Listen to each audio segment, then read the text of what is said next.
Perché si dice capisco ma non dormisco? E perché si dice io finisco e loro finiscono, ma non si può dire noi finisciamo e voi finiscete, no, finiamo e finite. Insomma, perché alcuni verbi in italiano aggiungono questo isk e altri no? In questo video ti spiegherò quali verbi seguono questa regola, in quali tempi verbali e perché esistono queste forme particolari. Questo video ti aiuterà con una particolarità dell'italiano che inganna il 99% degli studenti di italiano. Forse, probabilmente anche te. Io mi chiamo Davide e questo è Podcast Italiano, un canale per chi impara o ama l'italiano. Attiva i sottotitoli se ne hai bisogno e ricorda che la trascrizione integrale del video si trova sul mio sito web. Come sempre poi ho preparato un PDF che riassume tutto quello che dirò in questo video e lo integra con altri esempi e informazioni. Puoi scaricarlo al link in descrizione oppure scansionando questo comodo codice QR. Incominciamo! Dunque, questa particolarità dell'italiano riguarda i verbi che finiscono all'infinito in ire, come finire, capire, colpire, eccetera, e trova la sua spiegazione, come quasi tutto in italiano, nel latino. In latino esisteva lo stesso suffisso isc, che però dava il significato di inizio a un verbo. Quindi, per esempio, rubeo significava sono rosso, di colore rosso, ma rubesco significava divento rosso, oppure arrossisco. Floreo significava fiorisco e floresco significava inizio a fiorire. Ecco, tieni a mente questo fatto perché ti tornerà utile tra un attimo. Comunque, questi verbi in latino si chiamavano incoativi, da incoare, che significa, guarda un po', iniziare. A volte questo nome, incoativi, viene usato anche nelle grammatiche italiane, ma io preferisco non usarlo perché in realtà in molti casi questo significato di inizio dell'azione che c'era in latino in italiano non c'è più. Abbiamo detto che questo riguarda i verbi della terza coniugazione in ire, ma non tutti, perché in questo gruppo ci sono due sottogruppi, quello di verbi come partire e dormire che seguono la coniugazione regolare e poi quello di verbi come capire o finire che invece hanno le forme in isc. Mentre i normali verbi della terza coniugazione seguono le forme normali e quindi abbiamo io dormo, tu dormi, lui, lei dorme, noi dormiamo, voi dormite, loro dormono. I verbi isc hanno questo suffisso isc che compare alle tre persone del singolare e alla terza persona plurale. E quindi io capisco, tu capisci, lui, lei capisce, ma poi noi capiamo, voi capite e loro capiscono. Quindi attenzione alle forme noi e voi, dove isc non compare. Questo è un errore molto comune. E fai anche attenzione alla pronuncia, perché cambia. Se abbiamo o, si pronuncerà sk, quindi capisco, capiscono, ma se abbiamo e o i, abbiamo sh, capisci, capisce. E questo segue le normali regole di pronuncia dell'italiano. Finisco come sconto, per esempio, finisci come sci, finisce come pesce. A proposito, il motivo per cui le forme noi e voi sono risparmiate da isc pare essere la regolarità dell'accento. Aggiungendo una sillaba in più, l'accento cade sempre sulla stessa sillaba. Finisco, finisci, finisce, finiamo, finite, finiscono. Bello e regolare, il che spiegherebbe perché isc in italiano si è esteso a verbi che in latino non ce l'avevano, perdendo il significato di inizio del processo che c'era in latino. Abbiamo visto che questo succede solo con alcuni verbi ire, ma quali? E succede in tutti i tempi verbali? No, la risposta è che succede solo in alcuni. Il primo, l'abbiamo visto, è il presente dell'indicativo. Capisco, capisci, capisce. Gli altri tempi verbali in cui abbiamo forme con isc sono quelli che per certi versi assomigliano all'indicativo presente, il congiuntivo presente e l'imperativo. In che senso? Il congiuntivo presente assomiglia all'indicativo presente nel senso che ha le stesse irregolarità e quindi per esempio il verbo uscire fa io esco all'indicativo e io esca al congiuntivo. Allo stesso modo prende la stessa forma dei verbi in isc e quindi con il verbo capire l'indicativo è io capisco e il congiuntivo è io capisca, tu capisca, lui, lei capisca, noi capiamo, voi capiate, loro capiscano. E così anche gli altri verbi. Io finisco diventa io finisca, io pulisco diventa io pulisca e così via. Ma attenzione a finiamo e puliamo e finiate e puliate. Qui non c'è isc. Poi c'è l'imperativo. Questo in realtà non è un tempo, è un modo verbale che per certi versi assomiglia al presente indicativo perché molte forme sono uguali. Quindi l'imperativo di finire è finisci. Il condizionale invece va per i fatti suoi. Finirei, finiresti, finirebbe. Idem per il gerundio che fa finendo e quindi sto finendo il lavoro. Idem per il participio passato. Finito. Ora che abbiamo visto quando e come alcuni verbi prendono isc, non resta che rispondere alla domanda da 1.000.000 di euro. Quali sono i verbi che ce l'hanno? Rispetto a questo abbiamo una notizia cattiva e una buona.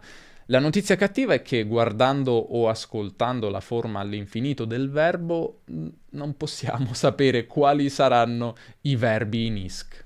Mi dispiace. Pulire vuole isc? Sì. Pulisco.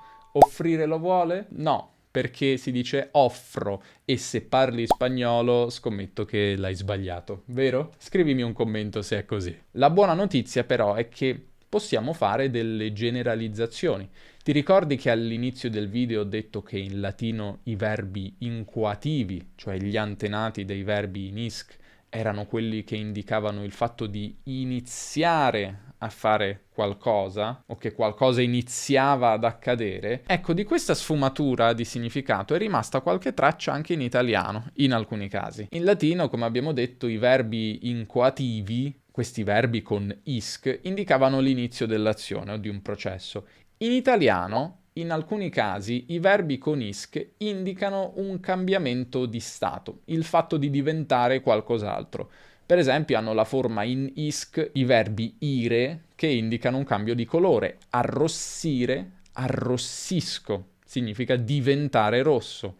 Impallidire, impallidisco, cioè diventare pallido. Si dice delle persone quando perdono il colore perché hanno paura o perché stanno male e impallidiscono.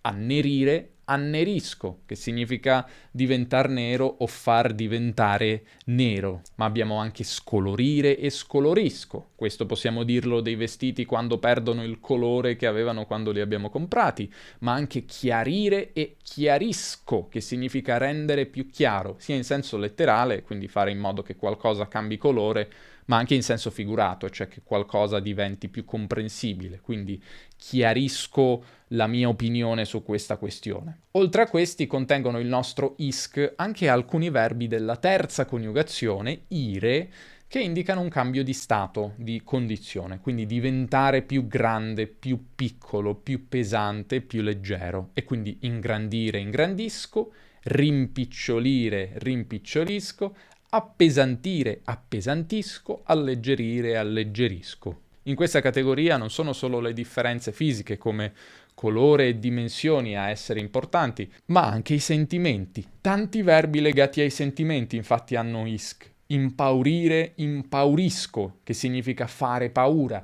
Impazzire, impazzisco, significa diventare pazzo. Ingelosire e ingelosisco, che significa causare gelosia. Inorridire, inorridisco, che significa fare orrore, e via così. Attenzione però perché queste categorie di significato non esauriscono, esaurire, ecco, ne ho detto un altro, non esauriscono tutti i verbi in isc della lingua italiana.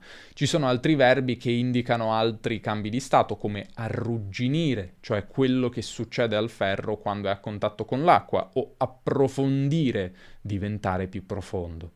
Ma poi abbiamo anche verbi come pulire e pulisco, colpire e colpisco, definire e definisco e digerire, digerisco, che non indicano un vero e proprio cambio di stato. A volte dalle grammatiche e dai libri di italiano per stranieri possiamo avere un'impressione sbagliata, cioè che questi verbi siano una minoranza dei verbi. In realtà però se guardiamo bene il nuovo vocabolario di base De Mauro, un vocabolario che si può consultare per scoprire quali sono le parole più usate in italiano, contiene 150 verbi in ire. Di questi io ne ho contati 93 che hanno la forma in isk. E quindi fra le parole più comuni dell'italiano questi verbi non sono certo una minoranza, sono comuni. Bene, vediamo ora quali sono i verbi più comuni con la forma in isk.